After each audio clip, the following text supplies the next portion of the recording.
Kami dari kelompok 8 mata kuliah Sejarah Indonesia 5 yang mana diampu oleh dosen kita Pak Yuliantoro.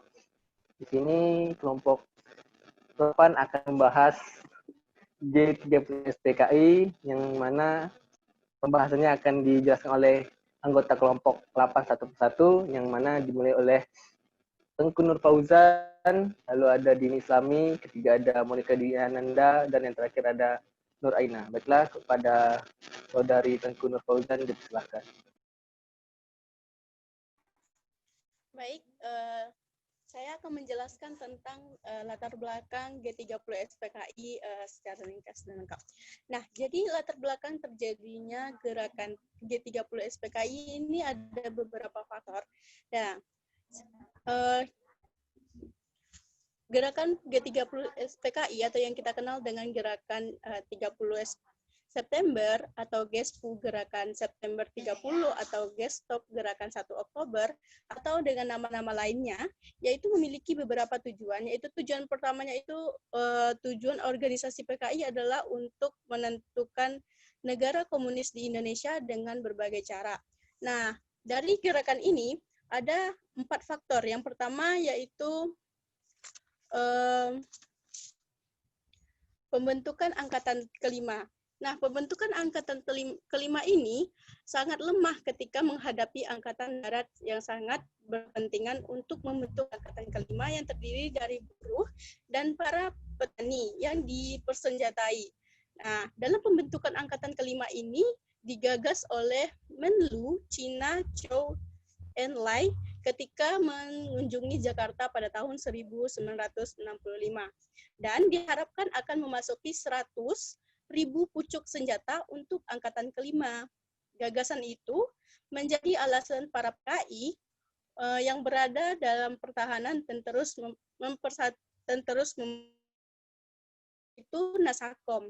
Ideologi Nasakom adalah salah satu faktor pendorong dari terjadinya gerakan G30 SPKI dan menjadi bagian dari sejarah PKI lengkap. PKI atau Partai Komunis Indonesia adalah partai komunis terbesar yang memiliki banyak sekali anggota-anggota. Nah, ketika pada tanggal 1959 dibubarkan oleh Soekarno ketetapan konstitusi berupa dekret presiden. Ia mendapatkan dukungan penuh dari PKI. Angkatan bekerja dengan mengangkat jenderal-jenderal militer ke posisi yang penting.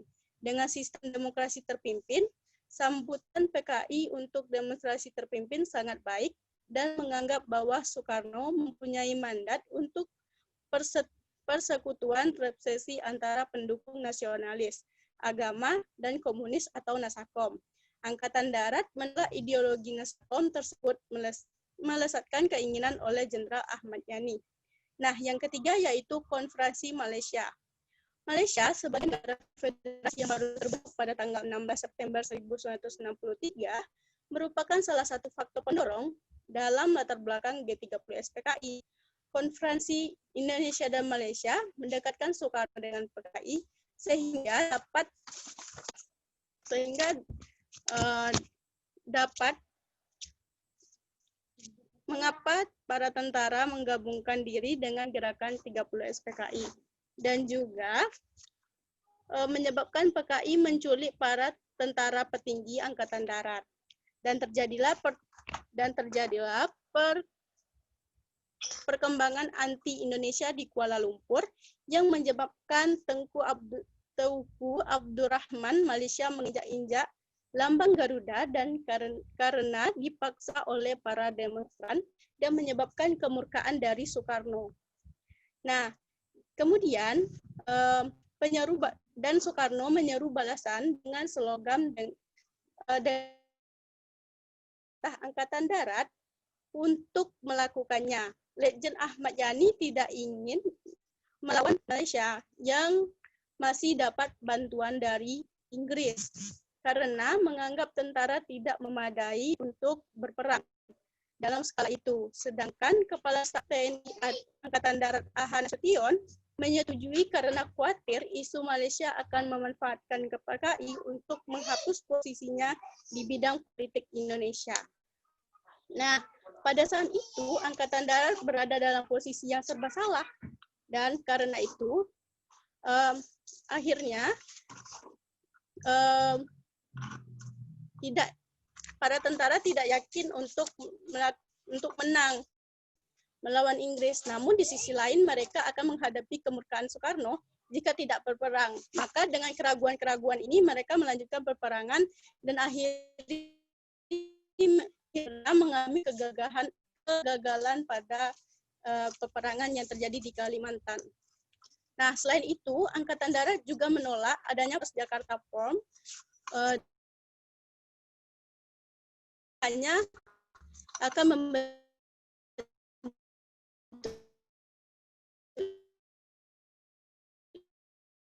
dan perluasan revolusi. Faktor yang keempat yaitu pemberontakan para perwira TNI. Nah, pembunuhan para perwira TNI menjadi puncak latar belakang dari gerakan PKI. Situasi politik Indonesia yang genting pada bulan September 1965 dan isu adanya Dewan Jenderal yang mendeklarasikan adanya beberapa petinggi yang tidak puas kepada Soekarno dan merekomendasikan untuk menggulingkan pemerintahan Soekarno. Dan tadi ada 4 itulah penyebab dari terjadinya gerakan 30 SPKI. Itu saja saya sampaikan. Lebih dan kurangnya saya mohon maaf, saya balikan kepada moderator. Baik, terima kasih kepada Saudari Tengku Fauzan. Selanjutnya ke penyanyi kedua, kepadanya di. Baiklah, di sini saya akan membahas tentang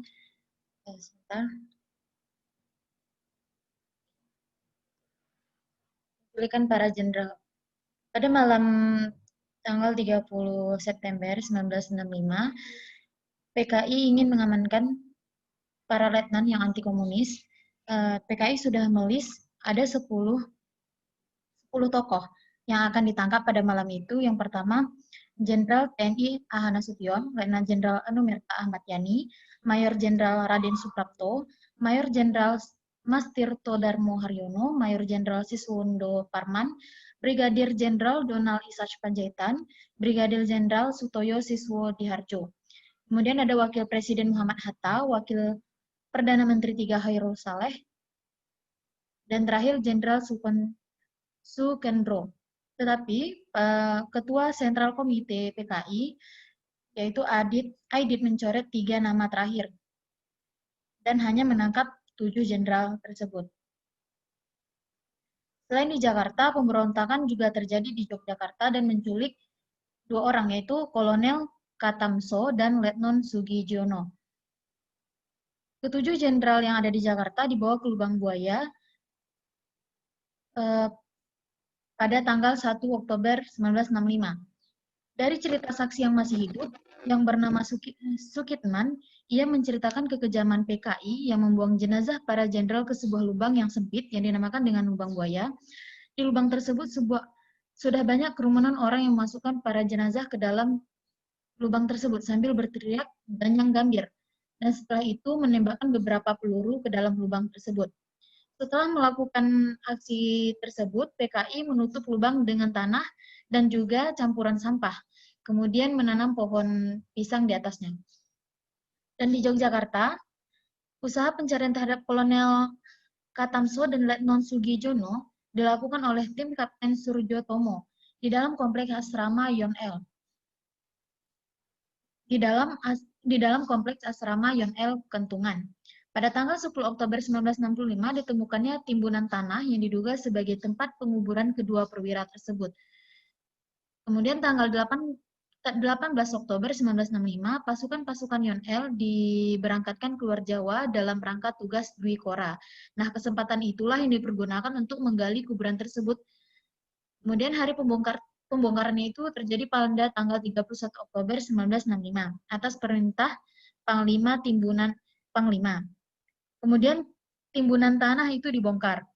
Kedua jenazah ini diberangkatkan ke ke Taman Makam Pahlawan Kusuma Negara pada tanggal 22 Oktober 1965 dengan mendapat perhatian yang luar biasa dari masyarakat Yogyakarta dan sekitarnya. Jawa Tengah dinyatakan berkabung selama 7 hari pada masa itu.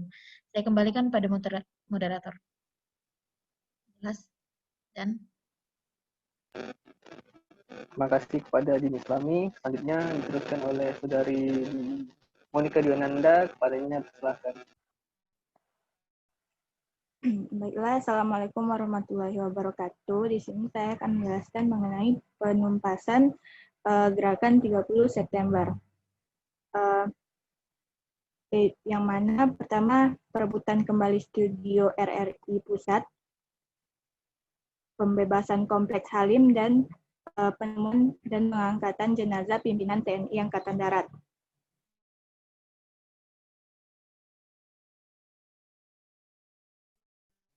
Pertemuan antar terlintas pada hari tanggal 1 Oktober 1965, Mayor Jenderal Soeharto, Panglima Komando Cadangan Strategis Angkatan Darat atau Pangkostrat, mendapat informasi telah terjadi gerakan militer yang mencurigakan di rumah beberapa jenderal pimpinan Angkatan Darat, dan beberapa orang di antara jenderal telah ditembak mati di rumahnya. Setelah informasi tersebut, Jenderal Soeharto segera pergi ke kantornya di Medan Merdeka Timur. Dari hasil analisa Pangkostrat dan staf disimpulkan bahwa telah terjadi pengkhianatan terhadap TNI AD dan juga usaha perebutan kekuasaan negara yang membahayakan keselamatan bangsa dan negara. Langkah pertama yang diambil untuk mengatasi kekosongan pimpinan TNI AD adalah dengan mengambil alih pimpinan Angkatan Darat. Setelah itu, Panglima memerintahkan untuk menutup perbatasan ibu kota guna mencegah gerombolan penculik lari keluar Jakarta. Sementara itu, pada pukul 7:15, rakyat Indonesia di seluruh tanah air dikejutkan oleh siaran RRI Studio Jakarta yang mengumumkan dekret nomor 1 Dewan Revolusi yang dipimpin oleh Letnan Kolonel Untung. Siaran ini mengumumkan tentang dilangsungkannya gerakan pembersihan terhadap anggota-anggota Dewan Jenderal, dibentuknya Dewan Revolusi Pusat dan Daerah, dan telah dimisionernya Kabinet Dwi Korah, dan juga pengumuman Dewan Revolusi berikutnya tentang susunan anggota Dewan Revolusi yang antara lain menyebutkan tentang dihapuskannya pangkat jenderal dan pangkat letnan kolonel sebagai pangkat tertinggi dari ABRI. Bagi Tamtama dan Bintara yang mendukung gerakan 30 September, pangkatnya dinaikkan menjadi 1 tingkat, sedangkan bagi mereka yang secara aktif ikut, pangkatnya dinaikkan 2 tingkat. Majen Soeharto mengambil kesimpulan dan bertindak cepat. Pertama kali yang diutus ini adalah Letnan Kolonel Sutresno, Komandan Brigade 3, kemudian disusul oleh para 10 batalion-batalion itu, antara lain Pangdam 8 atau Brawijaya Maijen Basuki Rahmat dan Brigjen Sabirin Mokhtar. Kedua, Panglima Kostrat memanggil Komandan RPKAD Kolonel Sarwo Edi Wibowo untuk mempersiapkan pasukannya untuk menguasai gedung telekomunikasi dan RRI. Dalam 20 menit saja, satuan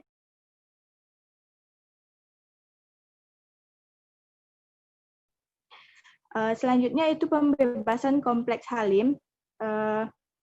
Pangkostrat Majen Soeharto melalui Ajudan Presiden Kolonel KKO Bambang Wijanarko mengirimkan pesan kepada Presiden Soekarno agar meninggalkan Kompleks Halim selambat pukul 24.00. Dan pada pukul 1 dini hari, tanggal 2 Oktober 1965, Jenderal Soeharto memerintahkan kesatuan RPKI dibantu oleh 328 Kujang atau Siliwangi, 1 kompi tank dan 1 kompi panser kavaleri. Dan sekitar pukul 3 pagi, pasukan bergerak menuju sasaran, dan pukul 6 pagi, lapangan udara Halim telah dapat dikuasai kembali. Gerakan penumpasan selanjutnya adalah menuju Lubang Buaya yang diperkirakan sebagai tempat pembunuhan terhadap 7 orang perwira TNI Tinggi Angkatan Darat. 3 Oktober 1965, pasukan RPKAD di bawah pimpinan Mayor C.I. Santoso telah menguasai desa Lubang Buaya di dekat pangkalan udara Halim Perdana Kusuma. Dengan bantuan seorang anggota Polri, agen polisi 2 Sukitman yang pernah diculik pasukan Pasopati, maka batalion RPKAD itu menemukan perkiraan tempat pembunuhan para jenderal pimpinan TNI AD.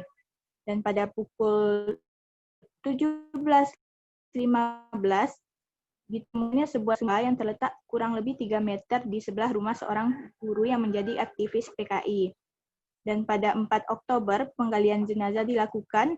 Pukul 12.05 pertama kali dinaikkan jenazah itu Pierre Tendean, Ajudan Jenderal Nasution, dan pukul 12.30 menyusul jenazah Mayor Jenderal Suprapto dan Mayor Jenderal S. Parman yang diikat menjadi satu, dan pada pukul 12.55 menyusul jenazah Letnan Jenderal Yani yang diikat menjadi satu dengan jenazah Brigadir Jenderal Sutoyo Siswo Miharjo serta jenazah Mayor Jenderal Haryono MT, dan akhirnya pada 13.40 diangkat jenazah Brigadir Jenderal DI Panjaitan. Dan selain 7 korban TNI Angkatan Darat, ada pahlawan revolusi Indonesia yang gugur karena gerakan 30 September PKI ini, antara lain Aibda Karel Satsuit Tubun, Brigadir Jenderal Katamso Darmokusumo, dan yang ketiga Kolonel Sugiono. Dan perlu digarisbawahi bahwa mereka tidak termasuk dalam jajaran perwira yang dibuang di lubang buaya, namun salah satu pahlawan revolusi Indonesia. Nah, yang terakhir penangkapan dan pembunuhan DN Aidit. Berdasarkan sumber yang saya baca, penangkapan DN Aidit ini pada tanggal 22 November 1965 pukul 23.00. Aidit ini hidup dan dalam tempat persembunyiannya di rumah Kasim alias Harjo Martono di Kampung Sembeng, Solo, Jawa Tengah.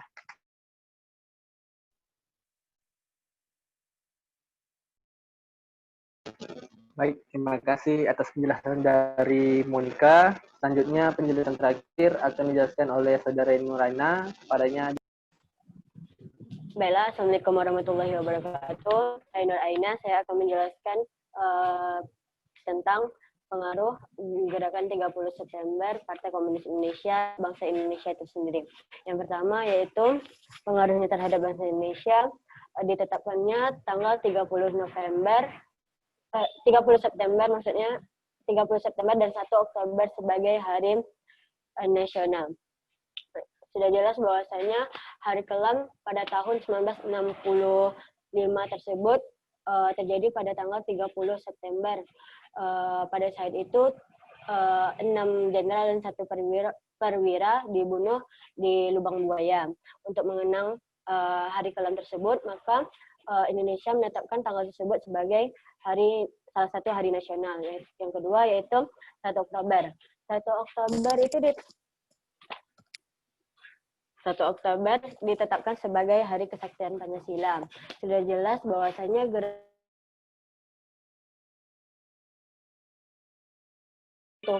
ideologi bangsa yaitu Pancasila dengan berakhirnya gerakan tersebut setelah ditangkapnya para antek-antek PKI, maka tujuan tersebut juga tidak tercapai. Maka pada tanggal 1 Oktober awal dimulainya pencarian 6 jenderal dan 1 perwira tersebut, dan sekaligus pembubaran PKI tersebut ditetapkan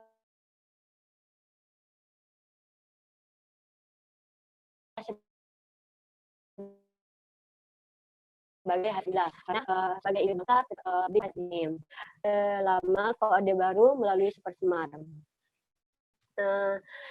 Kita tahu bahwasanya pada tahun 1965 merupakan tahun-tahun di mana pamor dari Soekarno itu mulai menurun, sehingga pada tanggal 11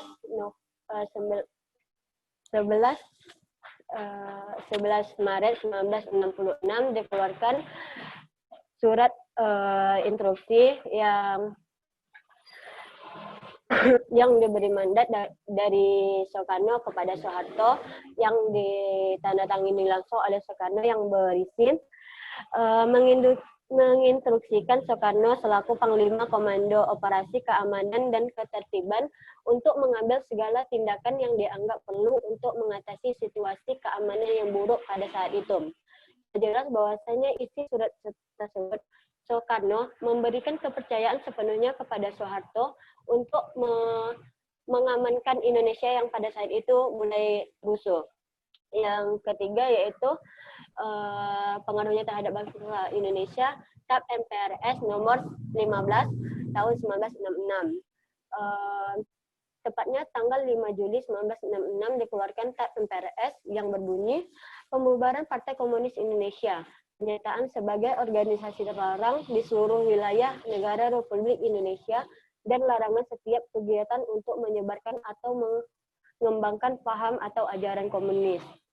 Nah, sudah jelas dalam bunyi TAP MPRS tersebut bahwa Partai Komunis Indonesia yang eksis pada tahun-tahun sebelumnya mulai harus dibubarkan karena dilarang pada masa Orde Baru tersebut. Setelah itu kegiatan ataupun komunitas baik itu kecil ataupun besar ataupun individu tidak bisa membuat ajaran tentang komunis. Selain itu juga saya pernah membaca pada masa Orde Baru tersebut juga keturunan ataupun orang yang terlibat dalam PKI ataupun buku hitam yang namanya sudah tercantum dalam buku hitam, keturunannya ataupun dia sendiri tidak boleh menjabat di pemerintahan atau menjadi PNS. Terima kasih. Baik, itulah penjelasan dari kelompok 8 mengenai G13 PKI. Kenapa kelompok kami menjelaskannya secara singkat? Karena sejarah dari G13 PKI ini sudah melihat dari kita sejak kecil, dari SD, jadi tidak perlu menjelaskan panjang-panjang lebar karena sejarah ini kita sudah tahu dari dulu. Jadi di sini saya moderator, mohon maaf apabila ada